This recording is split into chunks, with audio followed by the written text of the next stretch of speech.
Hi, this is Mark. In this video, I'm going to explain the role of the liver in terms of fat burning potential.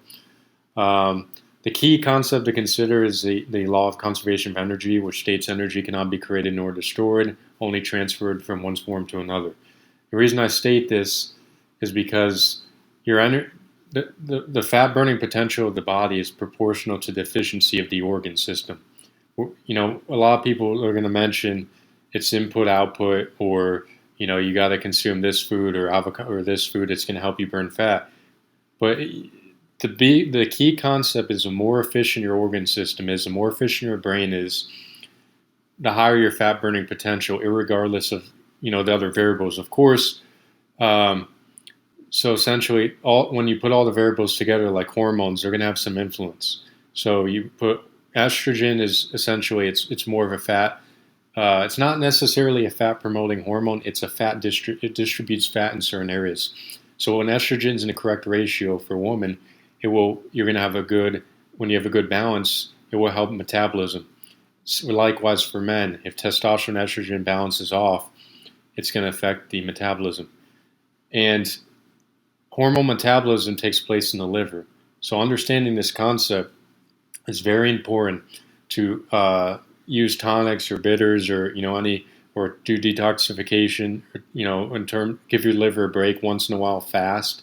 Don't fast. Don't go to an extreme. Fast because you don't want to just jump in and fast for like 10 days straight. That could pose risk of seizures or low blood sugar or other conditions. And your brain needs the fuel, so you don't want to go to that extent. You want to give your liver a break once in a while to recuperate, and increase the efficiency over time. Because it's not about necessarily, like we place a lot of emphasis on foods and all, diet. But the key is if you can somehow optimize the organ system as a whole, you're going to assimilate more nutrients. You're going to optimize the uptake of all these nutrients throughout the whole organ system. You're going to heal much quicker. Metabolism is going to increase. You're going to lower inflammation. You're going to reduce cortisol. You're going to increase oxygen to the brain. You're going to improve brain function, which is extremely important. The connection between the liver and brain is tremendous. And the brain controls all their organs, so therefore fat starts with the brain. It doesn't start where, just and then you got to mediate or determine the diet that conserves the most energy. You don't want to eat a bunch of fat, and because fat is a precursor to hormones. So we learn that fat is important to build hormones, a building block, and we learn that protein is a building block for muscle. But it's not just so. The key is, of course, there is a limit, and everyone has this limit. Like if you eat too much protein, your body needs more water because because protein is nitrogenic and it creates ammonia. Ammonia is toxic to the liver, and imagine doing that over and over and over again. You're just continually, even you could think of it like, oh, it's not going to do much, if I add, this, or you could consider it's like in the, I don't feel like it's having any effect, right now. But in actuality, a lot of like they call stress, for instance, a silent killer. Why? Because a lot of times you could be in a stress state, and your blood sugar or everything, all your blood markers are could be really low. But that is not an indication of your health status at the time. The reason for that is because your body is supercharged with chemicals, your adrenaline, dopamine, other chemicals to overcompensate in this area, the stress, to keep kind of as a survival mechanism, and therefore your body's functioning at high capacity and flushing out things at high capacity, but at the same time it's sucking and draining the organs, and therefore later on you realize that everything generally will crash depending on the severity of the anxiety.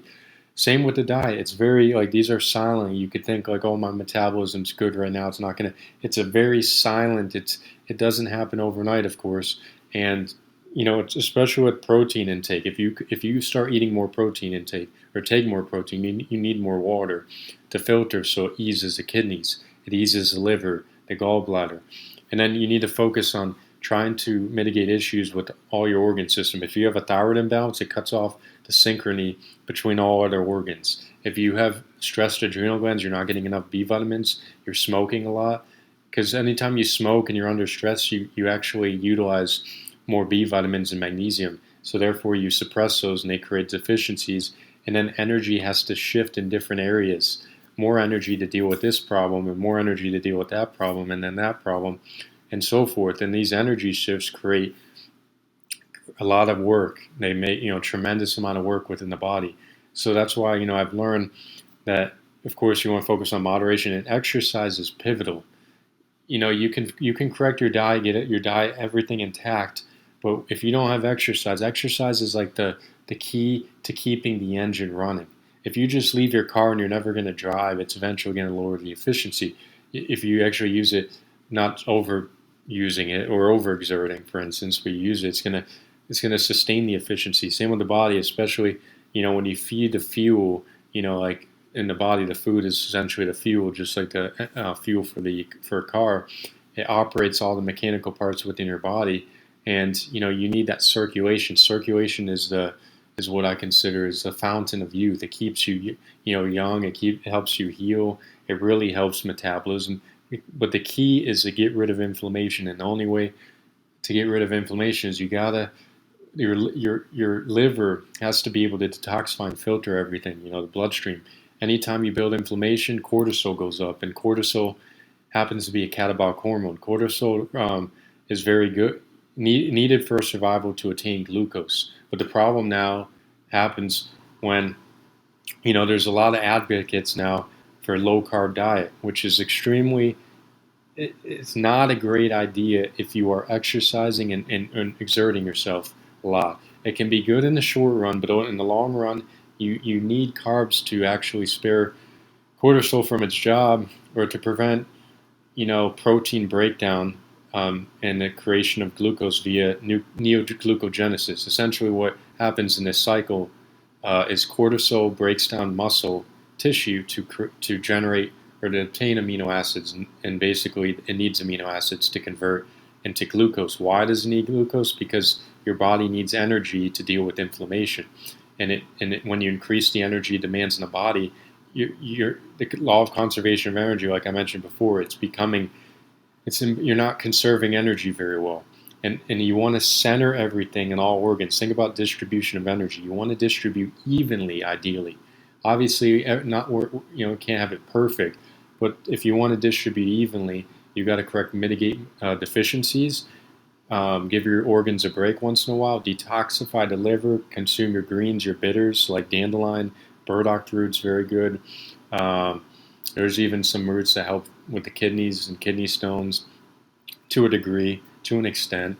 Even if it's a small, marginal change, it's still good. As long as you're consuming medicinal products that can really help, and it's not. And of course, there's a lot of medicine out there, or supplements that are proprietary, they're proprietary ingredients, which means you don't really know the ratios, and that can pose a problem because they're not standardized. And when they're not standardized, you may get a different ratio per dose, and therefore you're not building this, your body's not adjusting to this set dosage. And that's why standardization exists with medicine, in the medical field. But of course, there's a lot of medicine out there that has a ton of side effects. So, it's just kind of learning what has worked. Like, for instance, ashwagandha, which is helps the adrenal gland function. So it's very good for anyone who has a lot of stress. And of course, stress is one of the worst things for energy degradation. It basically causes your energy to really become suppressed. Even though in the moment when you're under stress, you may feel revved up, but it's consuming so much energy that later you're going to have to recharge, and you're going to go through a depression spell proportional to the amount of stress that you exhibited. So the key is you want to consume, even adaptogens like ashwagandha can help build resistance to stress. If you don't already have good resistance, these supplements can help start the process. They may be a jump start. It helped me when I suffered low testosterone years ago, and it helped me get rid of my anxiety, which was the cause of my testosterone. It jump started the process. It allowed me to get my testosterone up so I could burn fat, get my hormones back to where they needed to be. And of course, the key, the thing I've stressed time and time again now is exercise, frequently, of course, moderately, because this is the best thing to get for your mood, your longevity, keeping your organs running, the efficiency, keeping it optimized as much as possible, reversing the aging process, because it all relies on circulation. Circulation feeds the brain oxygen, which supports all other organs, therefore reduces recovery time.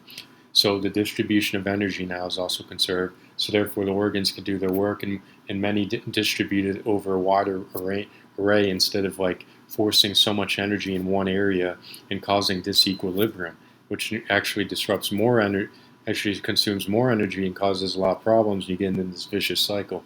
So the key is not like, yes, you should eat this food or that food or so forth. The key is just, once you understand to a degree, like obviously I don't understand, there's so much more to learn in terms of the human body, but it does work like a car, like a system, and it has all the components work in sync. Do we know like what perfect ratios of nutrients we need? No, we don't know exactly, but food, you got to think food. This is why supplements and multivitamins are not, it doesn't seem logical, at least to me. And the reason for this is because food gives us the ratio that we are preordained, or we are adjusted and acclimated to assimilate.